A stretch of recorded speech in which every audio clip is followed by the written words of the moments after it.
हरे कृष्णा, राधे राधे दोस्तों। तो आज की इस वीडियो में आप लोग सुनेंगे माघ मास महात्म्य का 8वां अध्याय। तो उससे पहले आप लोग सुनेंगे कैसे भगवान अपने भक्त को माया जाल में फंसाते हैं। तो आइए बड़ी श्रद्धा के साथ सुनते हैं। एक बार देव ऋषि नारद के मन में आया कि भगवान के पास बहुत महल आदि हैं, एक आध हमको भी दे दें तो यहीं आराम से टिक जाएं, नहीं तो इधर उधर घूमते रहना पड़ता है। भगवान के द्वारिका में बहुत महल थे। नारद जी ने भगवान से कहा, भगवान आपके पास बहुत महल हैं, एक हमको दे दो तो हम भी आराम से रह सकेंगे। आपके यहाँ खाने पीने का इंतजाम अच्छा है। भगवान ने सोचा कि यह मेरा भक्त है, विरक्त सन्यासी है। अगर यह कहीं राजसी ठाट में रहने लगा तो थोड़े दिन में ही इसकी सारी विरक्ति भक्ति निकल जाएगी। हम अगर सीधा ना करेंगे तो यह बुरा मान जाएगा, लड़ाई झगड़ा करेगा कि इतने महल हैं और एक महल नहीं दे सकते। भगवान ने चतुराई से काम लिया। नारद से कहा, जाकर देख लो, जिस मकान में जगह खाली मिले वही तेरे नाम कर देंगे। नारद जी वहां से चल दिए। भगवान की तो 16,108 रानियां और प्रत्येक के 11-11 बच्चे भी थे। यह द्वापर युग की बात है। सब जगह नारद जी घूम आए, लेकिन कहीं एक कमरा भी खाली नहीं मिला, सब भरे हुए थे। आकर भगवान से कहा, वहाँ कोई जगह खाली नहीं मिली। भगवान ने कहा, फिर क्या करूं? होता तो तेरे को दे देता। नारद जी के मन में आया कि यह तो भगवान मेरे साथ धोखाधड़ी की है, नहीं तो कुछ न कुछ करके किसी को इधर उधर शिफ्ट कराकर खिसकाकर एक कमरा तो दे ही सकते थे। इन्होंने मेरे साथ धोखा किया है, अब मैं भी इन्हें मजा चखाकर छोड़ूंगा। नारद जी रुक्मणी जी के पास पहुँचे। रुक्मणी जी ने नारद जी की आव भगत की, बड़े प्रेम से रखा। उन दिनों भगवान सत्यभामा जी के यहाँ रहते थे। एक आध दिन बीता तो नारद जी ने उनको दान की कथा सुनाई। सुनाने वाले स्वयं नारद जी दान का महत्व सुनाने लगे कि जिस चीज का दान करोगे वही चीज आगे तुम्हारे को मिलती है। जब नारद जी ने देखा कि यह बात रुक्मणी जी को जम गई है तो उनसे पूछा, आपको सबसे ज्यादा प्यार किससे है? रुक्मणी जी ने कहा, यह भी कोई बात पूछने की है, भगवान हरि से ही मेरा प्यार है। कहने लगे, फिर आपकी यह इच्छा होगी कि अगले जन्म में तुम्हें वो ही मिले। रुक्मणी जी बोली, इच्छा तो यही है।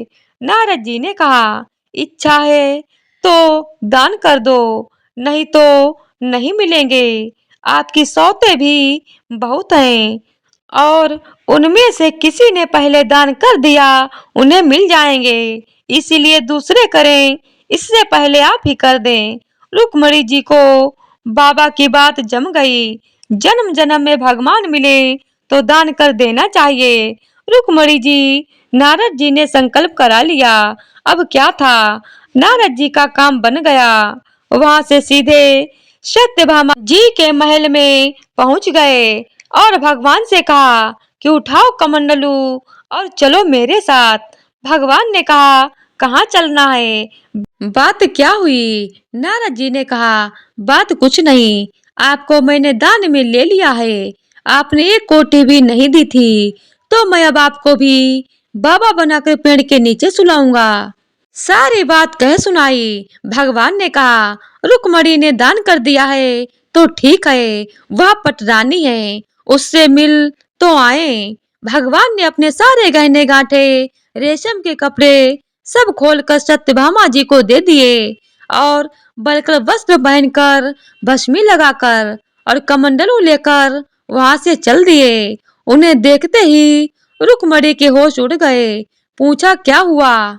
भगवान ने कहा, पता नहीं। नारद कहता है कि तूने मेरे को दान में दे दिया। रुक्मणी ने कहा, लेकिन वे कपड़े गहने कहाँ गए? उत्तम केसर को छोड़कर यह भस्मी क्यों लगा ली? भगवान ने कहा, जब दान दे दिया तो अब मैं उसका हो गया, इसीलिए अब वे ठाट बाट नहीं चलेंगे। अब तो अपने भी बाबा जी होकर जा रहे हैं। रुक्मणी ने कहा, मैंने इसीलिए थोड़े ही दिया था कि ये ले जाएं। भगवान ने कहा, और काहे के लिए दिया था? इसलिए दिया जाता है कि जिसको दो वह ले जाए। अब रुक्मणी को होश आया कि यह तो गड़बड़ मामला हो गया। रुक्मणी ने कहा, नारद जी, यह आपने मेरे से पहले नहीं कहा था। अगले जन्म में तो मिलेंगे, सो मिलेंगे। अब तो हाथ से ही खो रहे हैं। नारद जी ने कहा, अब तो जो हो गया सो हो गया, अब मैं ले जाऊंगा। रुक्मणी जी बहुत रोने लगी। तब तक हल्ला गुल्ला मच चुका था और सब रानियां भी वहां इकट्ठी हो गईं। सत्यभामा, जामवंती सब समझदार थी। उन्होंने कहा, भगवान एक रुक्मणी के पति थोड़े ही हैं, इसीलिए रुक्मणी को सर्वथा दान करने का अधिकार नहीं हो सकता। हम लोगों का भी अधिकार है। नारद जी ने सोचा, यह तो घपला हो गया। कहने लगे, क्या भगवान के टुकड़े कराओगे?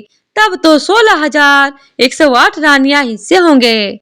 रानियों ने कहा, नारद जी कुछ ढंग की बात करो। नारद जी ने विचार किया कि अपने को तो महल ही चाहिए था और यही यह नहीं दे रहे हैं। अब मौका ठीक है, समझौते पर बात आ रही है। नारद जी ने कहा, भगवान का जितना वजन है उतने का तुला दान कर देने से भी दान मान लिया जाता है। तुला दान से देह का दान माना जाता है। इसीलिए भगवान के वजन का सोना हीरा पन्ना दे दो। इस पर सब रानियां राजी हो गईं। बाकी तो सब राजी हो गए, लेकिन भगवान ने सोचा कि यह फिर मोह में पड़ रहा है, इसका महल का शौक नहीं गया। भगवान ने कहा, तुला दान कर देना चाहिए। यह तो बात ठीक है। भगवान तराजू के एक पलड़े के अंदर बैठ गए। दूसरे पलड़े में सारे गहने हीरे पन्ने रखे जाने लगे। लेकिन जो ब्रह्मांड को पेट में लेकर बैठा हो, उसे द्वारिका के धन से कहाँ पूरा होना है। सारा का सारा धन दूसरे पलड़े पर रख दिया, लेकिन जिस पलड़े पर भगवान बैठे थे वह वैसा का वैसे नीचे लगा रहा, ऊपर नहीं हुआ। नारद जी ने कहा, देख लो, तुला तो बराबर हो नहीं रहा है। अब मैं भगवान को ले जाऊंगा। सब कहने लगे, अरे कोई उपाय बताओ। नारद जी ने कहा, और कोई उपाय नहीं है। अन्य सब लोगों ने भी अपने अपने हीरे पन्ने लाकर डाल दिए, लेकिन उनसे क्या होना था? वो तो त्रिलोक का भार लेकर बैठे थे। नारद जी ने सोचा, अपने को अच्छा चेला मिल गया, बढ़िया काम हो गया। उधर औरतें सब चीख रही थी। नारद जी प्रसन्नता के मारे इधर उधर टहलने लगे। भगवान ने धीरे से रुक्मणी को बुलाया। रुक्मणी ने कहा, कुछ तो ढंग निकालिए। आप इतना भार लेकर बैठ गए, हम लोगों का क्या हाल होगा? भगवान ने कहा, ये सब हीरे पन्ने निकाल लो, नहीं तो बाबा जी मान नहीं रहे हैं। यह सब निकाल कर तुलसी का एक पत्ता और सोने का एक छोटा सा टुकड़ा रख दो, तो तुम लोगों का काम हो जाएगा। रुक्मणी ने सबसे कहा कि यह नहीं हो रहा है, तो सब सामान हटाओ। सारा सामान हटा दिया गया और एक छोटे से सोने के पतरे पर तुलसी का पत्ता रखा गया, तो भगवान के वजन के बराबर हो गया। सबने नारद जी से कहा, ले जाओ तुलादान। नारद जी ने खूब हिला डुलाकर देखा कि कहीं कोई डंडी तो नहीं मार रहा है। नारद जी ने कहा, इन्होंने फिर धोखा दिया, फिर जहाँ के तहाँ यहाँ लेकर क्या करूँगा? उन्होंने कहा, भगवान यह आप अच्छा नहीं कर रहे हैं, केवल घर वालियों की बात सुनते हैं, मेरी तरफ देखो। भगवान ने कहा, तेरी तरफ क्या देखूं? तू सारे संसार के स्वरूप को समझकर फिर मोह के रास्ते जाना चाह रहा है, तो तेरी बात क्या सुनूं। तब नारद जी समझ गए कि भगवान ने जो किया सो ठीक किया। नारद जी ने कहा, एक बात मेरी मान लो, आपने मेरे को तरह तरह के नाच आदि काल से नचाए और मैंने तरह तरह के खेल आपको दिखाए। कभी मनुष्य, कभी गाय इत्यादि पशु, कभी इंद्र, वरुण आदि। संसार में कोई ऐसा स्वरूप नहीं जो 84 के चक्कर में किसी न किसी समय में हर प्राणी ने नहीं भोग लिया। अनादिकाल से यह चक्कर चल रहा है। सब तरह से आपको खेल दिखाया, आप मेरे को ले जाते रहे और मैं खेल करता रहा। अगर आपको मेरा कोई खेल पसंद आया हो तो आप राजा की जगह पर हैं और मैं ब्राह्मण हूँ, तो मेरे को कुछ इनाम देना चाहिए। वह इनाम यही चाहता हूँ कि मेरे शोक मोह की भावना निवृत्त होकर मैं आपके परम धाम में पहुँच जाऊं। और यदि कहो कि तूने जितने खेल किए सब बेकार हैं, तो भी आप राजा हैं। जब कोई बार बार खराब खेल करता है तो राजा हुक्म देता है कि इसे निकाल दो। इसी प्रकार यदि मेरा खेल आपको पसंद नहीं आया है तो फिर आप कहो कि इसको कभी संसार की नृत्यशाला में नहीं लाना है, तो भी मेरी मुक्ति है। भगवान बड़े प्रसन्न होकर तराजू से उठे और नारद जी को छाती से लगाया और कहा, तेरी मुक्ति तो निश्चित है। तो प्रेम से बोलिए विष्णु भगवान की जय हो। तो अब आइए सुनते हैं माघ मास महात्म्य का 8वां अध्याय। यमदूत कहने लगा कि तुमने बड़ी सुंदर वार्ता पूछी है, यद्यपि मैं पराधीन हूँ, फिर भी तुम्हारे स्नेहवश अपनी बुद्धि के अनुसार बतलाता हूँ। जो प्राणी काया वाचा और मनसा से कभी दूसरों को दुख नहीं देते, वे यमलोक में नहीं जाते। हिंसा करने वाले वेद यज्ञ तप और दान से भी उत्तम गति को नहीं पाते। अहिंसा सबसे बड़ा धर्म तप और दान ऋषियों ने बताया है।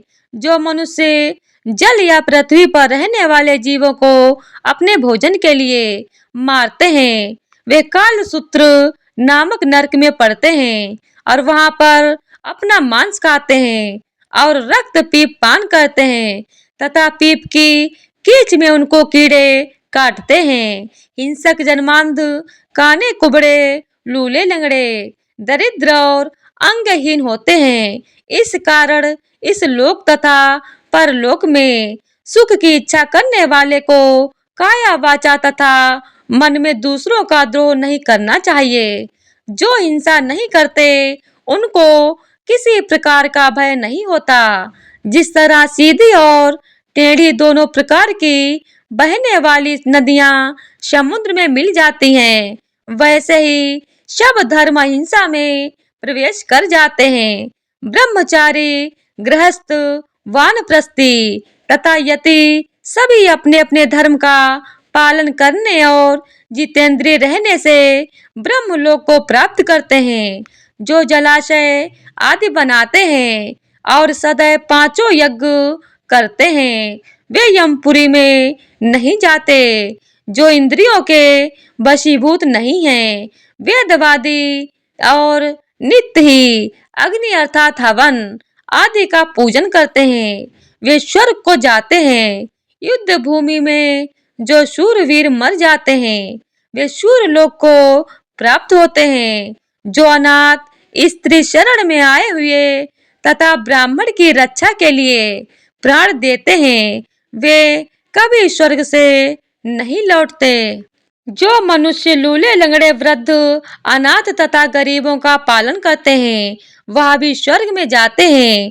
जो मनुष्य गौओं के लिए पानी का आश्रय करते हैं तथा कुआं, तालाब और बावड़ी बनवाते हैं, वे सदैव स्वर्ग में निवास करते हैं।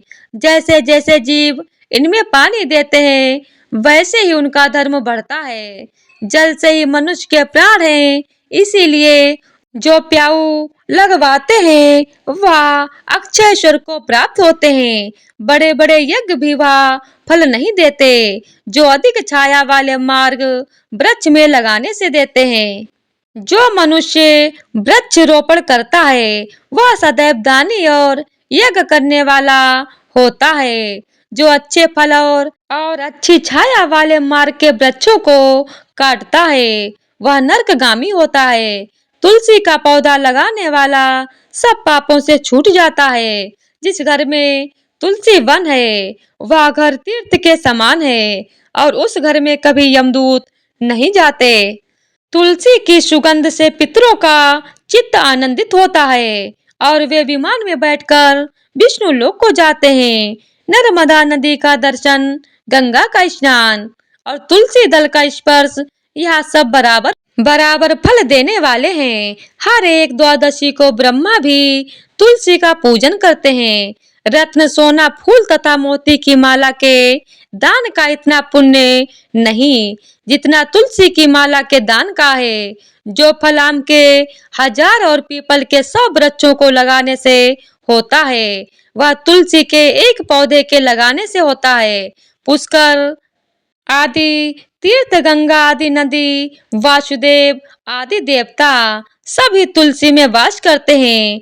जो एक बार, 2 या 3 बार रेवा नदी से उत्पन्न शिव मूर्ति की पूजा करता है अथवा स्फटिक रत्न के पत्थर से आप निकले हुए तीर्थ में, पर्वत या वन में रखी हुई शिव की मूर्ति की पूजा करता है और सदैव ओम नमः शिवाय मंत्र का जाप करता है। यमलोक की कथा भी नहीं सुनता। प्रसंग, शत्रुता, अभिमान से शिव पूजा के समान पापों को नष्ट करने वाला तथा कीर्ति देने वाला 3 लोक में और कोई काम नहीं है। जो शिवालय स्थापित करते हैं वे शिव लोक में जाते हैं। ब्रह्मा, विष्णु तथा शिव का मंदिर बनवाकर मनुष्य वैकुंठ वासी होता है। जो भगवान की पूजा के लिए फूलों का बाग लगाते हैं वे धन्य हैं। जो माता पिता, देवता और अतिथियों का सदैव पूजन करते हैं वे ब्रह्म लोक को प्राप्त होते हैं। तो इसी तरह से माघ मास महात्म्य का 8वां अध्याय पूर्ण हुआ। तो प्रेम से बोलिए ओम नमो भगवते वासुदेवाय नमः।